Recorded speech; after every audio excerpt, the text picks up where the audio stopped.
किसानों की मांगों को लेकर देशव्यापी प्रदर्शनों के चलते किसानों की विभिन्न जथेबंदियों द्वारा कंपनी बाग में विशाल रैली की गई, जिसमें भारी संख्या में महिलाओं व पुरुषों ने भाग लिया। माझा जोन की ललकार रैली में किसान बुलारों ने कहा कि पूरे देश में 250 जथेबंदियों में एक प्लेटफार्म पर खड़े होकर संघर्ष शुरू किया है। 3 खेती आर्डिनेंस, बिजली शोध बिल, पेट्रोल डीजल के रेट में बढ़ोतरी सहित अन्य मांगों को पूरा न किया गया तो संघर्ष तेज कर दिया जाएगा। आने वाले चुनाव में केंद्र सरकार को नुकसान उठाना पड़ेगा। कश्मीर से लेकर कन्याकुमारी तक संघर्ष का बिगुल बज चुका है। सरकारों को चाहिए कि किसानों की मांगों को शीघ्र ही पूरा करे।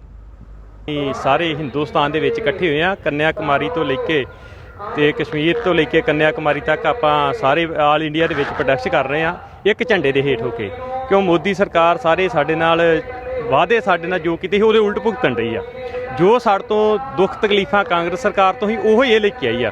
ਇਹ ਸਵਾਮੀਨਾਥਨ ਦੀ ਗੱਲ ਇਹਨੇ ਕੀਤੀ ਸੀ ਆਪਣਾ ਜਿਹੜੀ ਆਰਡੀਨੈਂਸ ਆ ਇਹਦੀ ਕੋਈ ਗੱਲਬਾਤ ਨਹੀਂ। ਇਹਨੇ ਆਰਡੀਨੈਂਸ ਕਿਸਾਨਾਂ ਦੇ ਖਿਲਾਫ ਲੈਂਦੇ ਆ, ਸਵਾਮੀਨਾਥਨ ਦੀ ਗੱਲ ਨਹੀਂ ਕਰ ਰਿਹਾ। 2022 ਦੇ ਵਿੱਚ ਕਿਸਾਨਾਂ ਦੀ ਆਮਦਨ ਦੁੱਗਣੀ ਕਰਨ ਦੀ ਗੱਲ ਜਿਹੜੀ ਕਰ ਰਿਹਾ ਵਾ।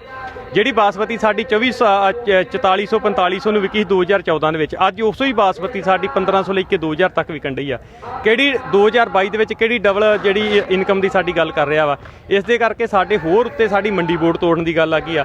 ਸਾਡਾ ਬਿਜਲੀ ਬੋਰਡ ਇਹਨੇ ਆਪਣੇ ਹੱਥਾਂ 'ਚ ਲਿਆ, ਸਾਨੂੰ ਬਿੱਲ ਵੀ ਆਉਣ ਵਾਲੇ ਸਮੇਂ 'ਚ ਲੱਗ ਜਾਣੇ। ਸਾਡੀ ਮੰਡੀ ਬੋਰਡ ਵੀ ਇਹਨੇ ਖੋਲ੍ਹ ਲੈਣਾ ਵਾ। ਸਾਨੂੰ ਪ੍ਰਾਈਵੇਟ ਹੱਥਾਂ ਦੇ ਦੇਣ ਦੀ ਗੱਲ ਕਰ ਰਹੀ ਆ। ਮੰਡੀ 'ਚ ਤੁਸੀਂ ਜਾਓ ਨਾ, ਜੇ ਕਿਸਾਨ ਮੰਡੀ 'ਚ ਨਹੀਂ ਜਾਊਗਾ, ਮੰਡੀ 2 ਸਾਲ ਬਾਅਦ ਮੰਡੀ 'ਚ ਜਾ ਕੇ ਵੜੂਗਾ, ਉਹਨਾਂ ਚਿਰ ਨੂੰ ਤਾਂ ਮੰਡੀ ਦੀ ਇਹਨਾਂ ਪਲਾਟ ਕੱਟ ਕੇ ਵੇਚ ਦਿੱਤੀ ਹੋਣੀ ਮੰਡੀ ਨੇ। ਇਸ ਕਰਕੇ ਸਾਨੂੰ ਇਹਨਾਂ ਦੀਆਂ ਜਿਹੜੀਆਂ ਨੀਤੀਆਂ ਵਾ ਉਹ ਕਿਸਾਨ ਦੇ ਉਲਟ ਚੱਲ ਰਹੀਆਂ ਵਾ। ਕਿਸਾਨ ਇਹਦਾ ਵਿਰੋਧ ਕਰ ਰਿਹਾ ਵਾ। ਪੂਰੇ ਹਿੰਦੁਸਤਾਨ 'ਚ ਕਿਸਾਨ ਇੱਕਮੁੱਠ ਹੋ ਕੇ ਕਿਸਾਨ ਜਿਹੜੀਆਂ ਮੋਦੀ ਦੀਆਂ ਵਾ ਗਲਤ ਫੈਸਲੇ ਕਿਸਾਨਾਂ ਦੇ ਖਿਲਾਫ ਲਏ ਜਾ ਰਿਹਾ, ਇਹਦਾ ਅਸੀਂ ਡਟ ਕੇ ਵਿਰੋਧ ਕਰਾਂਗੇ। ਇਹਦਾ ਜਿਹੜਾ ਡੀਜ਼ਲ ਆ, ਪੈਟਰੋਲ ਆ, ਇਹਨੇ 4 ਮਹੀਨਿਆਂ ਦੇ ਵਿੱਚ 15-20 ਰੁਪਏ ਵਧਾਤਾ ਵਾ ਤੇ ਇਹਦਾ ਵੀ ਅਸੀਂ ਵਿਰੋਧ ਕਰਦੇ ਹਾਂ। ਟੋਟਲ ਵੀ ਉਹ ਵੀ ਕਿਸਾਨੀ ਦੇ ਉਲਟੇ ਆ। ਮਹਿੰਗਾਈ ਉਹਨਾਂ ਬਹੁਤ ਜ਼ਿਆਦਾ ਵਧੀ ਆ। ਜਿਹੜਾ ਇਹਨੇ ਸਾਡੇ ਗੈਸ ਸਿਲੰਡਰ ਸੀ ਉਹ ਵੀ ਇਹਨੇ ਡਬਲ ਰੇਟ ਕਰਤਾ। ਹਰ ਚੀਜ਼ ਇਹਨੇ ਸਬਸਿਡੀ ਤੋੜਤੀ ਆ। ਆਮ ਲੋਕਾਂ ਦਾ ਲੱਕ ਤੋੜਤਾ ਇਹਨੇ। ਵੇਖੋ ਜੀ, ਕਿਸਾਨੀ ਤੇ ਇੱਕ ਹਿਸਾਬ ਦੀ ਛੋਟੀ ਕਿਸਾਨੀ ਤੇ ਬਾਅਦ ਫੇਲ ਆ। ਸਿਰਫ 50 ਏਕੜ ਵਾਲਾ ਕਿਸਾਨ ਬਚੂਗਾ, ਉਹ ਵੀ ਤੁਹਾਨੂੰ ਪਤਾ ਵੀ 1-2% ਆ ਸਾਡੇ ਸਮਾਜ ਦੇ ਵਿੱਚ। ਤੇ ਕਿਸਾਨੀ ਦਾ ਬਿਲਕੁਲ 90% ਕਿਸਾਨੀ ਦਾ ਸਫਾਇਆ ਜੂਗਾ, ਕਿਉਂ ਮੰਡੀ ਦੇ ਨਾਲ ਹੀ ਛੋਟਾ ਕਿਸਾਨ ਜੁੜਿਆ। ਜਿਹੜਾ ਪ੍ਰੋਸੈਸਿੰਗ ਯੂਨਿਟ ਆ ਉਹ ਕਿਸਾਨ ਲਾ ਨਹੀਂ ਸਕਦਾ। ਪ੍ਰੋਸੈਸਿੰਗ ਯੂਨਿਟ ਵੱਡਾ ਕੋਈ ਕਿਸਾਨ ਉਹ ਲਾਊਗਾ ਕਿ ਉਹ ਮਾਰਕੀਟ ਆਪਣੀ ਕਰੂਗਾ। ਮਾਰਕੀਟ ਤੇ ਕਰ ਨਹੀਂ ਸਕਦਾ ਕਿਸਾਨ ਤੇ ਸਾਡਾ ਛੋਟਾ ਵਾ। ਉਹ ਪ੍ਰੋਸੈਸਿੰਗ ਯੂਨਿਟ ਕੀ ਇੱਕ ਛੋਟੀ ਮੋਟੀ ਚੱਕੀ ਨਹੀਂ ਕਰ ਲਾ ਸਕਦਾ। ਇਸ ਕਰਕੇ ਉਹ ਸਾਡਾ ਮੰਡੀ ਤੋਂ ਬਿਨਾਂ ਗੁਜ਼ਾਰਾ ਨਹੀਂ। ਜੇ ਸਾਡੀ ਮੰਡੀ ਤੋੜਤੀ, ਸ਼ਾਹੂਕਾਰਾਂ ਨੇ ਸਾਨੂੰ ਠੀਕ ਹੈ 2 ਸਾਲ ਭਾਅ ਚੰਗਾ ਦੇਣਗੇ, ਪਰ ਉਸ ਤੋਂ ਬਾਅਦ ਸਾਨੂੰ ਇਹਨਾਂ ਨੇ ਇਹਦਾ ਮਾਡਲ ਅਸੀਂ ਜਿਹੜੇ 5-6 ਇਹਦੇ ਕਾਰਪੋਰੇਟਰ ਘਰਾਣੇ ਇੱਥੇ ਆਏ ਆ, ਉਹਨਾਂ ਨੇ ਸਾਨੂੰ 2-2 ਸਾਲ ਇੱਥੇ ਨੈਟ ਹਾਊਸ ਲਵਾਏ ਆ। ਉਹਨਾਂ ਨੇ ਚੰਗਾ ਰੇਟ ਦਿੱਤਾ। ਆ ਟਮਾਟਰ ਦੀ ਗੱਲ ਕਰ ਲਓ, ਇਹਦਾ ਰੇਟ ਸਾਨੂੰ ਪਹਿਲੇ ਸਾਲ ਚੰਗਾ ਦਿੱਤਾ। ਮੁੜ ਕੇ ਸਾਡਾ ਟਮਾਟਰ ਪੁੱਛਿਆ ਕਿਸੇ ਨਹੀਂ। ਹਾਂ, ਸਾਡੇ ਕੋਲ ਮੰਡੀ ਹੈਗੀ ਸੀ, ਅਸੀਂ ਮੰਡੀ 'ਚ ਚਲ ਗਏ ਆ ਤੇ ਸਾਡਾ ਬਚਾਅ ਹੋ ਗਿਆ। ਜੇ ਹੁਣ ਮੋਦੀ ਸਾਹਿਬ ਸਾਡੀ ਮੰਡੀ ਤੋੜ ਦੇਣਗੇ, ਮੰਨ ਲਓ ਕਾਰਪੋਰੇਟਰ ਘਰਾਣ ਆ ਜਾਣ, ਸਾਨੂੰ ਕੋਈ ਇਤਰਾਜ਼ ਨਹੀਂ ਇਹਦੇ ਵਿੱਚ। ਸਾਡੀ ਨਾਲ ਮੰਡੀ ਨਾ ਤੋੜਨ, ਕੱਲ੍ਹ ਨੂੰ ਉਹਨਾਂ ਰੇਟ ਸਾਨੂੰ ਨਾ ਦਿੱਤਾ ਤੇ ਅਸੀਂ ਮੰਡੀ 'ਚ ਸਾਡੇ ਕੋਲ ਆਪਸ਼ਨ ਤੇ ਹੋਊਗੀ ਨਾ। ਸਾਡੇ ਕੋਲ ਆਪਸ਼ਨ, ਅਸੀਂ ਆਪਣੀ ਖੁਦ ਨਹੀਂ ਦੇਣਾ। ਇਹਦੇ ਕਰਕੇ ਜੋ ਸਾਨੂੰ ਸੰਘਰਸ਼ ਕਰਨਾ ਪਿਆ ਕਰ ਦਾਂਗੇ। ਬਾਕੀ ਸਾਡੀ ਇਹਦੇ ਚੁੱਲ੍ਹਿਆਂ ਦੀ ਅੱਗ ਬੁਝ ਜਾਣੀ ਆ। ਸਾਡੇ ਮੂੰਹ ਬੱਚਿਆਂ ਦਾ ਭਵਿੱਖ ਖਤਰੇ 'ਚ ਆ। ਪਰ ਪ੍ਰਧਾਨ ਜੀ ਵੇਖੋ, ਕੋਈ 1-2 ਜਥੇਬੰਦੀ ਦਾ ਆਪਣੀ ਉਹਨਾਂ ਦੀ ਸੋਚ ਆ। ਬਾਕੀ ਆਲ ਇੰਡੀਆ ਜਿਹੜੀ ਸੰਘਰਸ਼ ਕਮੇਟੀ ਉਹਦੇ ਇੱਕ ਝੰਡੇ ਹੇਠ ਚਾੜੇ ਚੱਲਦੇ ਆ। 250 ਜਥੇਬੰਦੀਆਂ ਜਿਹੜੀਆਂ ਇੱਕ ਪਲੇਟਫਾਰਮ ਤੇ ਇੰਡੀਆ ਦੀ। ਤੁਸੀਂ ਆਖੋ ਪਹਿਲੀ ਵਾਰ ਕਿਸਾਨਾਂ ਨੇ ਇੱਕ ਪਾਰਲੀਮੈਂਟ ਲਾਇਆ। ਇਹੋ ਹੀ ਆਲ ਇੰਡੀਆ ਕਿਸਾਨ ਸੰਘਰਸ਼ ਕਮੇਟੀ ਨੇ ਪਾਰਲੀਮੈਂਟ 2 ਦਿਨ ਦਾ ਉਹਦੇ ਜਿਹੜੇ ਪਾਰਲੀਮੈਂਟ ਦੇ ਸਾਹਮਣੇ ਆਪਣਾ ਕਿਸਾਨਾਂ ਨੇ ਪਾਰਲੀਮੈਂਟ ਲਾਇਆ। ਇਹਨਾਂ ਨੇ ਭੌਂ ਪ੍ਰਾਪਤੀ ਐਕਟ ਤੇ ਜਿਹੜੀ ਛੇੜਖਾਨੀ ਕੀਤੀ ਉਹ ਤੇ ਲੜਿਆ। ਸੋ ਆ ਜਥੇਬੰਦੀਆਂ ਜਦੋਂ ਇੱਕ ਹੋ ਕੇ ਲੜਨਗੇ ਉਹਦਾ ਫਾਇਦਾ ਤੇ ਹੈਗਾ ਹੀ ਕਿਸਾਨ। ਹਾਂ, ਨਹੀਂ ਕਿਸਾਨ 100% ਧੱਕਾ ਕਰਨੀ। ਵਿਰੋਧੀ ਧਿਰ ਦੀ ਕੋਈ ਭੂਮਿਕਾ ਨਹੀਂ ਹੈਗੀ। ਵਿਰੋਧੀ ਧਿਰ ਆਪਣੀ ਭੂਮਿਕਾ ਨਹੀਂ ਨਿਭਾ ਰਿਹਾ।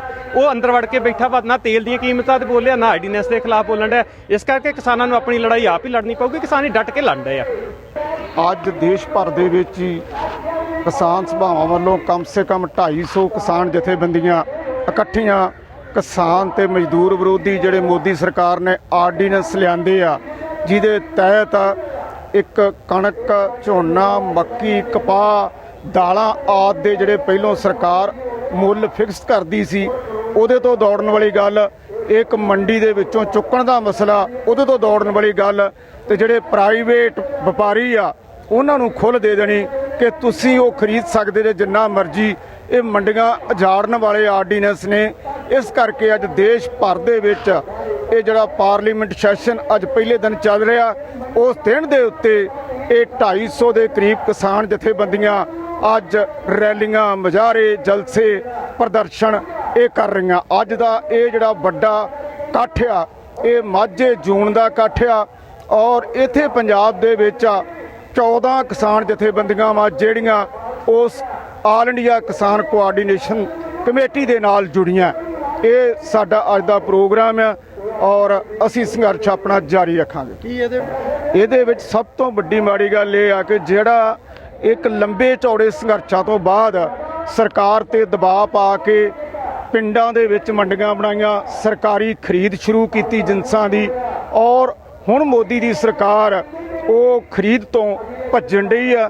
ਦੂਜਾ ਬੜਾ ਵੱਡਾ ਜਿਹੜਾ ਇੱਕ 2020 ਬਿਜਲੀ ਦਾ ਬਿੱਲ ਲੈ ਆਂਦਾ, ਉਹ ਸਾਰੇ ਹੀ ਸੂਬਿਆਂ ਕੋਲ ਜਿਹੜੇ ਸੂਬੇ ਦੇ ਪੱਧਰ ਦੇ ਉੱਤੇ ਬੋਰਡ ਬਣੇ ਆ ਬਿਜਲੀ ਮਹਿਕਮਿਆਂ ਦੇ, ਉਹ ਤੋੜ ਕੇ ਸੈਂਟਰ ਦੇ ਕੋਲ ਚਲੇ ਜਾਣੇ ਆ। ਸੈਂਟਰ ਦੇ ਕੋਲ ਜਾਣ ਦੇ ਨਾਲ ਜਿਹੜੇ ਗਰੀਬਾਂ ਨੂੰ ਬਿਜਲੀ ਦੇ ਬਿੱਲ 'ਚ ਕੋਈ ਰਾਹਤ ਮਿਲਦੀ ਆ, ਕਿਸਾਨਾਂ ਦੇ ਬਿਜਲੀ ਦੇ ਬਿੱਲ ਮਾਫ ਨੇ, ਉਹ ਫਿਰ ਸਾਰੇ ਦੁਬਾਰਾ ਪ੍ਰਾਈਵੇਟ ਕੰਪਨੀਆਂ ਉਸੇ ਤਰੀਕੇ ਨਾਲ ਲਾ ਦੇਣਗੀਆਂ। ਇਸ ਕਰਕੇ ਇਹ ਜਿਹੜੇ ਬਿੱਲ ਨੇ ਇਹ ਕਿਸਾਨੀ ਦੇ ਧੰਦੇ ਨੂੰ ਜਾੜਨ ਵਾਲੇ ਤੇ ਕਿਸਾਨੀ ਦੇ ਨਾਲ ਸਾਰੇ ਦੇਸ਼ ਦੀ ਆਵਾਮ ਵਾਸਤੇ ਬੜੇ ਵੱਡੇ ਨੁਕਸਾਨਦੇਹ ਆ, ਜਿਸ ਕਰਕੇ ਅਸੀਂ ਸਾਰੇ ਇਕੱਠੇ ਹੋ ਕੇ ਮੈਦਾਨ ਵਿੱਚ ਨਿਕਲੇ ਆ।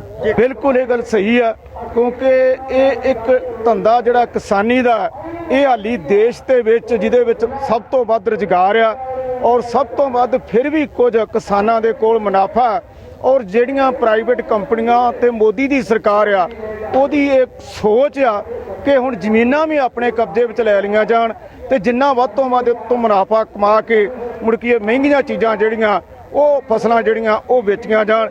ਇਹ ਉਹਨਾਂ ਦਾ ਇਰਾਦਾ। ਇਸ ਕਰਕੇ ਅਸੀਂ ਕਦੀ ਵੀ ਇਹ ਸਹਿਣ ਨਹੀਂ ਕਰਾਂਗੇ। ਨਹੀਂ, ਸਰਕਾਰ ਦਾ ਬਾਈਕਾਟ ਕਰਨ ਦਾ ਤੇ ਸਵਾਲ ਹੀ ਨਹੀਂ ਇਲੈਕਸ਼ਨ ਦਾ, ਕਿਉਂਕਿ ਇਲੈਕਸ਼ਨਾਂ ਆਪਣੀ ਥਾਂ ਦੇ ਉੱਤੇ ਆ। ਉਹ ਕਿਹੜੇ ਰਾਜਨੀਤਿਕ ਗੱਠਜੋੜ ਬਣਦੇ ਆ ਉਹ ਹਾਲਾਤਾਂ ਦੇ ਮੁਤਾਬਕ ਬਣਦੇ ਨੇ। ਜਦੋਂ ਉਹ ਹਾਲਾਤ ਆਉਂਦੇ ਨੇ ਕਦੀ ਵੀ ਇਲੈਕਸ਼ਨਾਂ ਦੇ ਵਿੱਚ ਕੋਈ ਭੱਜਣ ਵਾਲਾ ਸਿਲਸਿਲਾ ਨਹੀਂ। ਇਲੈਕਸ਼ਨਾਂ ਵਿੱਚ ਆਪਣੀ ਲੜਾਈ ਦਿਆਂਗੇ, ਜਿਹੜੇ ਉਹਨਾਂ ਨਾਲੋਂ ਚੰਗੇ ਹੋਣਗੇ ਉਹਨਾਂ ਦੀ ਮਦਦ ਵੀ ਕੀਤੀ ਜਾਏਗੀ।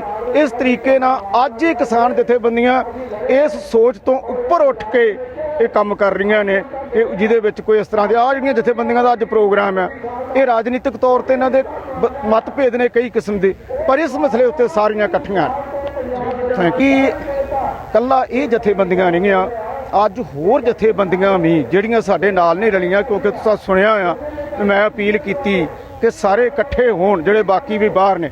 ਉਹ ਜਥੇਬੰਦੀਆਂ ਕੁਝ ਵੱਖਰੀਆਂ ਨੇ ਜਿਨ੍ਹਾਂ ਨੇ ਅੱਜ ਮਤਲਬ ਸੜਕਾਂ ਜਾਮ ਕਰਨ ਦਾ ਐਲਾਨ ਕੀਤਾ। ਕੱਲ ਵੀ ਕੁਝ ਜਥੇਬੰਦੀਆਂ ਨੇ ਸੜਕਾਂ ਜਾਮ ਕਰਨ ਦਾ ਐਲਾਨ ਕੀਤਾ, ਪਰ ਸਾਡਾ ਅੱਜ ਦਾ ਜਿਹੜਾ ਪ੍ਰੋਗਰਾਮ ਸੀ ਉਹ ਸਿਰਫ ਤੇ ਸਿਰਫ ਪ੍ਰਦਰਸ਼ਨਾਂ ਤੱਕ ਸੀਮਤ ਸੀ, ਜਿਹੜੀਆਂ 250 ਕਿਸਾਨ ਜਥੇਬੰਦੀਆਂ ਨੇ।